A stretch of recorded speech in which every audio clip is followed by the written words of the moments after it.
Chris, you want to kick us off? Hi, Chris. Just in relation to the game against Sunderland and Chelsea, when you see the basics not being done, like you say, and 4 goals conceded, as a manager, what can you do to kind of change that? Well, it sounds simple, but it's just work on the training ground, speaking to the players, supporting them. Combination of all those things. It's really frustrating for us all, especially when you see the application and the effort of the players. The other night against Wolves, the commitment was there. They were committed to each other, which has helped us with a more positive performance. But it doesn't matter what level you play at in football, if you concede goals that are a little bit soft, then it can affect everything. It affects the mood, it affects the analysis of the performance, it affects everything. So that's something that we've been working really hard to do, and the players are responsible enough to understand. And we've done some good work, and we're looking forward to the game at the weekend.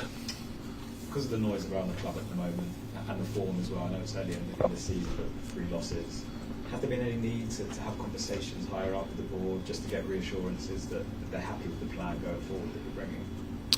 No, I don't think it's about reassurances. I mean, I'm an experienced manager. I've been doing this for 15 years. I try my best. I think that's my job. That's my task, to try and help the players, to support the players.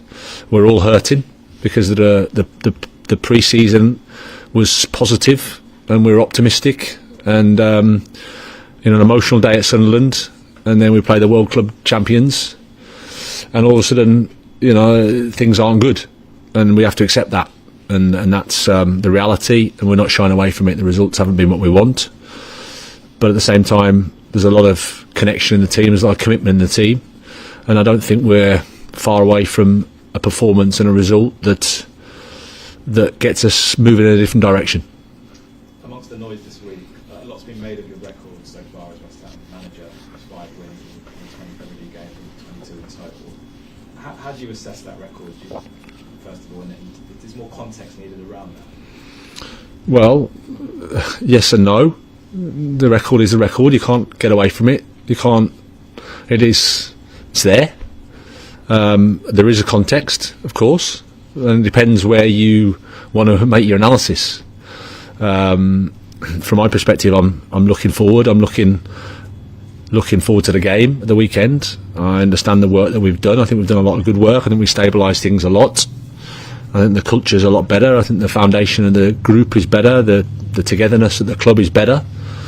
But at the same time, I also understand the results business that we're in, and at the moment, that isn't good enough. What was your understanding of what happened after the game against Wolves with Jarrod Bowen going over to the fans? It seemed to be an altercation. Have you spoken to him about that? And what was your understanding of that situation? Yeah, I think I spoke after the game about that. It's, people caring about the situation. I think Jarrod's made a statement, and it is what it is. I think nobody can doubt Jarrod's commitment and contribution to this club. At the same time, we also understand supporters are hurting, and it's painful. It is for us all. I can assure them we don't go home and our life is nice. You can feel the responsibility that we all have to change it round, to change the results. And that's the job. We're in the highest league in the world. We're in the most competitive league in the world. Nothing comes easy. You have to fight for it, and we have to stay together, and we have to be a group and support the players and try to move forward. Tez Fernandez was confirmed today joining the club. Does he bring something that you don't have here already, Graham? Just tell me a little bit about that signing. Looking forward to seeing him. Well, I think he brings a quality. He brings a character, a desire, a personality. We have those things here as well.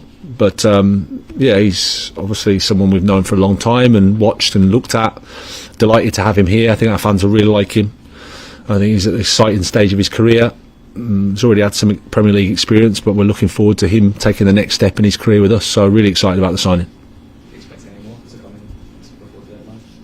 You never know. Yeah, as I've always said, we'll continue to work right up until the end to get the right people, the right players. I think that's really important for this club, to try and get the right people and the right players. Yeah. Hi. Afternoon. First of all, team news, please. Anything has changed in terms of fitness availability since the Chelsea game? No, I think it'll be pretty much as we were. Yep. Question, please, about Lucas Paquetá. Obviously, the overall result against Chelsea was disappointing, but if you look at Lucas Paquetá's goal, the quality involved, what it meant for him as well, how pleased were you for him? Yeah, it's hard to focus on anything on that night because the night was a painful one for us as a team, but I think Lucas, the goal was good, our start was good in the game. Again, we started well, but soft goals sort of affected the feeling and the dynamic of the game in the end. But in terms of Lucas, we're really happy. He's been through a lot, and I think he's showing more and more his responsibility and his enjoyment of the game with us. We're of course hopeful and confident that he can have a really positive season. Mateus Fernandes experienced relegation last season with Southampton, still young and learning and developing. What experienced last season, do you think it adds another layer of resiliency in terms of his personality and character? I think so, yeah. I think every experience you have in life, good or bad, is an opportunity for you to learn and develop and get stronger for. I'm sure he wouldn't have enjoyed the experience last year, but I think it's made him more determined, more aware of how difficult this league is, how difficult being a top professional player is. And he's got ambition, he's got humility, he's got professionalism, he's got character. So I think he'll take every experience he has and use it to improve. Muhammadu Kante, hopefully I pronounced his name properly, has been described as the younger version of Patrick Vieira. How do you see his progress, his development and potential opportunities with the first team? Well, he's had some pre-season time with us. I think he's been settling in with the 21s. He's been doing quite well there. I think it's a bit early to put him in the bracket of Patrick Vieira, but that's the media fear. There you go. He's got a bit of work to do, but he's a young player that has potential. Nottingham Forest this weekend. First of all, 3 years ago they got promoted. Now they are in Europe and they could win the competition as well. How impressive have they been? How impressive you've been with the way they managed to grow as a club? Yeah, very good. They've done a brilliant job. They were almost ridiculed in the first season for spending a lot of money and buying a lot of players. But I think they've proven that they're competent and know what they're doing. I think it shows the gap between the Championship and the Premier League in terms of what you need to do to invest, and a lot of the teams are doing that now.